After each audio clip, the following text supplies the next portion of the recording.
Let us quickly look at the sketch of the derivative of each of these functions, f of x, g of x, and h of x. So from the previous knowledge, we are taught that the graph of the derivative of a function actually cuts the x-axis at the turning point, or the point where the function has a horizontal tangent. So this is actually the point where the function has a horizontal tangent, which can also be called the turning point. If I have this to be my xy plane, you can notice that this is going to cut at this point, and this also cuts at this point. One more thing we should note is this function came from up to down, so the derivative is going to take a reverse, which is from down to up, but it must cut at these 2 points. So if it goes that way now, it moves like this. So this is y equals f prime of x.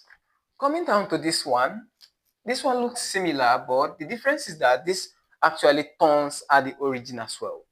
So if it turns at the origin, that means that it's also going to cut x at that origin.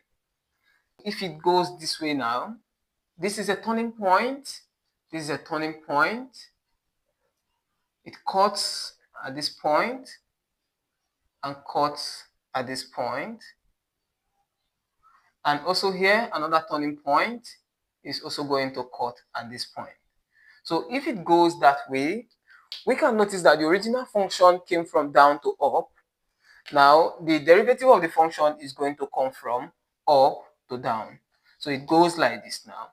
This is a turning point where it cuts the x-axis, so it goes like this. From up, it comes down, cuts, and goes down again. So this is actually y equals g prime of x. Coming down to the last function, we can notice sharp turns on this function. Very sharp turns at this point. These are turning points as well, but a very sharp turning point. At this sharp turning point, the function appears to be discontinuous. The derivative shows the discontinuity. Let's assume this is point 1 by assumption, and this is point -1. So that means that, and let me also assume that this is 1 and this is also 1. So that means that at point, -1 here, the function gets discontinuous,